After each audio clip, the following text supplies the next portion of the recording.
রবিন ফারহানা একজন গুপ্ত আওয়ামী লীগ। রীতিমতো সে এখন বলতেছে শেখ হাসিনা তার আত্মীয় স্বজন এখানে সবাই জীবন দিয়েছে, তাকে হত্যা করা হয়েছে, সে ফিরে আসবে। যেই আওয়ামী লীগের পক্ষে কথা বলবে সে হচ্ছে গুপ্ত আওয়ামী লীগ। রবিন ফারহানা এতদিন বিএনপির মধ্যে আন্ডারগ্রাউন্ডে গুপ্ত হিসেবে সে লুকায়িত ছিল। সে দেখবেন অনেক মিষ্টি মিষ্টি কথা বলে জুলাইয়ের পক্ষে, কিন্তু জুলাইকে অস্বীকার করা শুরু করেছে। এক সেকেন্ডের জন্য শেখ হাসিনা চিন্তা করেছে আমার লক্ষ হাজার নেতাকর্মী আছে এদেশে, তাদের কি হবে? আপনাদেরকে বলছে রাজপথে নামো, রাজপথে নামো। কারা বলছে? কেউ কেউ ইন্ডিয়াতে, কেউ আমেরিকাতে, কেউ কানাডায়, কেউ সুইজারল্যান্ডে আরাম আয়েসে এসি রুমে বসে বসে ফোন দিয়ে, হ্যালো তোমরা কি করলা, আজকে কি করলা, আমি চট করে ফিরে আসবো, তোমরা রেডি থাকো। শেখ হাসিনা ফিরে আসছে কীভাবে জানেন? শেখ হাসিনাকে কে ফিরিয়ে নিয়ে আসছে? শেখ হাসিনাকে ফিরিয়ে নিয়ে আসছে কিন্তু বিএনপি ফিরিয়ে নিয়ে এসে কি হইল? যে ফিরিয়ে নিয়ে আসছে তাকে হত্যা করে ফেলা হইল। আওয়ামী লীগ মানে বিএনপির অধপতন কীভাবে হয়েছে আমি জাস্ট বলতেছি। এখন বিএনপি সরকার ক্ষমতায় আছে, আওয়ামী লীগ সরকার ক্ষমতায় নাই। ফ্যাসিস্ট শেখ হাসিনাকে আমরা এ দেশ থেকে সবাই মিলে তাড়িয়েছি। আমি এখানে বলতে চাচ্ছি না বিএনপি, আওয়ামী লীগ, এনসিপি বা অন্য দল, আমরা সবাই মিলে তাড়িয়েছি।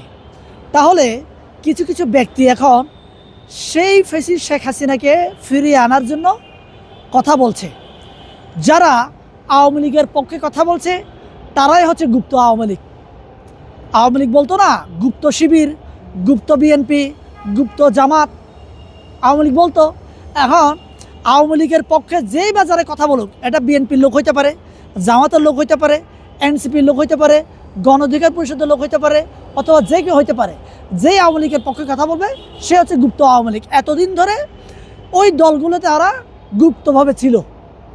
ঠিক রবিন ফারহানা একজন গুপ্ত আওয়ামী লীগ। সে যদি গুপ্ত আওয়ামী লীগ না হতো, আজকে সে নিজেকে এতদিন বলে আসছে আমি কট্টর বিএনপি, সেই কট্টর বিএনপি থেকে বেরিয়ে এসে সামান্য একটা চেয়ারের জন্য সে কীভাবে পল্টি খাচ্ছে দেখেন। রীতিমতো সে এখন বলতেছে শেখ হাসিনা তার আত্মীয় স্বজন এখানে সবাই জীবন দিয়েছে, তাকে হত্যা করা হয়েছে, সে ফিরে আসবে। আমরা তো বলি না সে ফিরে আসতে পারবে না, ফিরে আসবে। কীভাবে ফিরে আনবো আমরা? তাকে বিচার করার জন্য আমরা ফিরে আনবো।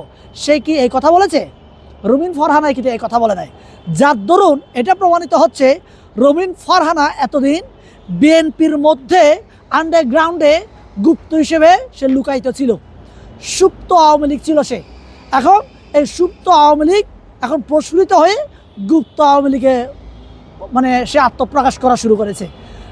যেদিন আওয়ামী লীগ ফিরে আসবে দেখবেন যে রবিন ফারহানাকে ভালো একটা পদায়ন করে সে বড় আওয়ামী লীগ হয়ে গেছে। সেই দিনের অপেক্ষায় আমরা রইলাম।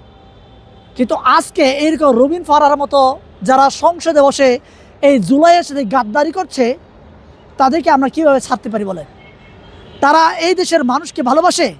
এই যে জুলাই যে এত মানুষ প্রাণ দিল, এত মানুষের অঙ্গহানি হলো, সে দেখবেন অনেক মিষ্টি মিষ্টি কথা বলে জুলাইয়ের পক্ষে, কিন্তু জুলাইকে অস্বীকার করা শুরু করেছে। তার মানে সে একটা মানুষের কাছ থেকে সিম্পিথি নিয়ে চেয়ারে যাওয়ার জন্য সে এই সিম্পিথি নিয়েছে।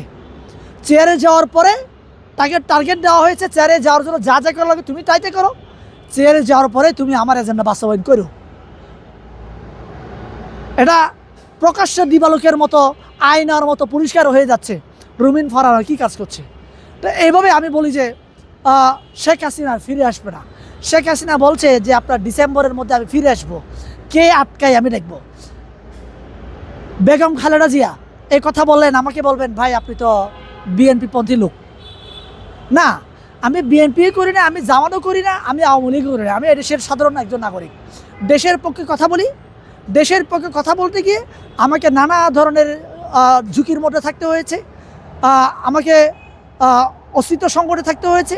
তারপরও দেশপ্রেমের জায়গা থেকে বাংলাদেশের চেতনা উজ্জীবিত করার জন্য আমি জীবন ঝুঁকি নিয়ে কথা বলছি।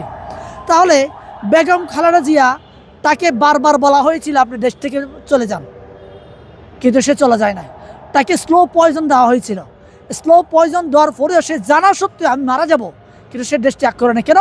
সে মনে মনে ভেবেছে আমি যদি দেশ থেকে চলে যাই, আমার লক্ষ হাজার শ্রম নেতাকর্মী এদেশে আছে, তাদের কি অবস্থা হবে?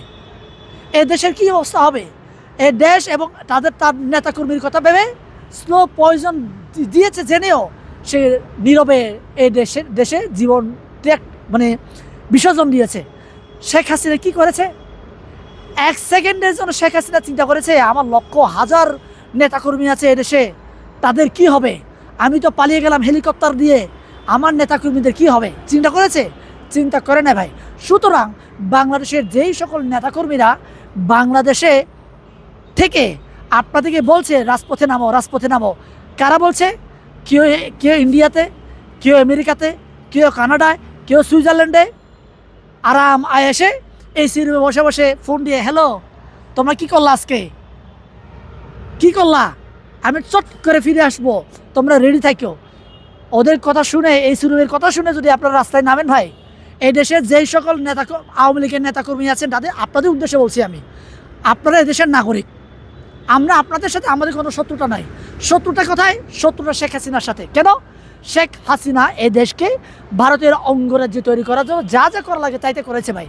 তাই আমরা তাকে এই দেশের শত্রু মনে করেছি, আপনাকে মনে করে নেবে। সুতরাং তাকে ফিরিয়ে নিয়ে এসে আপনি নিজের জীবনের ঝুঁকি আনবেন না। আমরা আপনাকে ভালোবাসি, আমরা সবাই মিলেমিশে থাকতে চাই। এই বাংলাদেশে যারা আছে এখন প্রত্যেকে জুলাইয়ের পক্ষের সৈনিক।